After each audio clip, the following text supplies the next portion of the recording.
एक समय की बात है। एक यात्री एक ट्रेन में सफ़र कर रहा था। उसके साथ एक पोटली थी जिसमें कीमती हीरे रखे गए थे। उस यात्री को 2 दिन और 2 रात ट्रेन में गुजारने थे। उस यात्री को इतना सारा सफ़र करके कहीं पहुंचना था। सफ़र के पहले ही दिन एक चोर की नज़र उस यात्री के हीरो की पोटली पर पड़ गई। अब चोर ने दिमाग लगाया और एक बड़ा सा बैग लेकर उस यात्री के पास जाकर बैठ गया और उस यात्री से मीठी मीठी बातें करने लगा। चोर ने सोचा कि रात में जब सब सो जाएंगे तो मैं चुपके से उठकर उन हीरे को चुरा लूँगा। ये सब सोचकर वो चोर बहुत खुश होने लगा। जब शाम का वक्त हुआ, 6 या 7 बज रहे थे, तब चोर सो गया क्योंकि उसे रात में जागना था और हीरे चुराने थे, इसलिए ही वो जल्दी से सो जाता है। जब उस यात्री का सोने का वक्त आया तो उसने चुपके से अपने हीरो की पोटली अपने बैग से निकालकर उसके पास जो आदमी सोया था, यानी कि जो चोर था, उसके बैग में डाल दी। यह सब करने के बाद वह यात्री आराम से सो गया। रात के जब 2-3 बज रहे थे तब वो चोर उठा और उसने देखा सब लोग सो गए हैं। फिर उसने उस यात्री के बैग को अपनी तरफ खींचा और उस बैग को पूरा अच्छी तरह से जांचा, पर उसे उस बैग में कुछ नहीं मिला। चोर परेशान हो गया, लेकिन पूरी रात जांच करने के बावजूद भी उसे कुछ नहीं मिला। तब उसने देखा कि सुबह के 4 बज रहे थे। तब वह फिर से सो गया। उसके सोने के बाद वह यात्री उठा।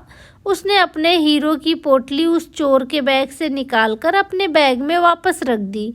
जब सुबह हुई और वो चोर सोकर उठा तो उसने देखा कि हीरो की पोटली तो उस यात्री के पास ही है। उसे लगा कि मैंने रात में कुछ गड़बड़ की है, शायद उस यात्री के बैग को अच्छे से चेक नहीं किया। उसने फिर से योजना बनाया कि इस रात बैग को अच्छे से जांच करेगा।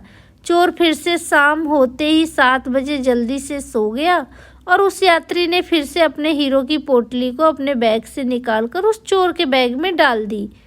चोर रात में फिर से उठा, उस यात्री के बैग को खींचा, फिर से ढूंढने लगा, लेकिन इस बार भी चोर को हीरे नहीं मिले। वह परेशान होकर फिर से सो गया। वह यात्री सुबह के 5 बजे उठा, अपने हीरो की पोटली को चोर के बैग से निकालकर अपने बैग में वापस डाल दिया। जब सुबह हुई, स्टेशन आया।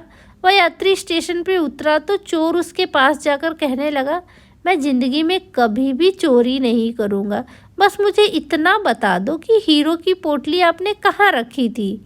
उस यात्री ने कहा, अरे मूर्ख, तू अपना सुख दूसरों की तरफ ढूंढ रहा था। अगर तू खुद के अंदर देखता तो तुझे सुख ज़रूर मिलता। अगर तू अपने गिरेबान में झांकता तो तुझे पता चलता कि तू चोर नहीं बल्कि तू तो मालिक था। वो हीरो की पोटली तेरे ही पास थी।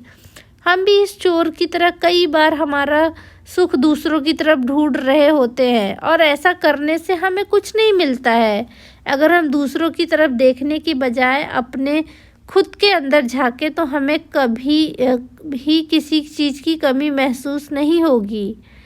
तो दोस्तों, ये कहानी हमें सीख देती है। तो आपको ये कहानी कैसी लगी, प्लीज़ हमें कमेंट करके बताएं। Thank you.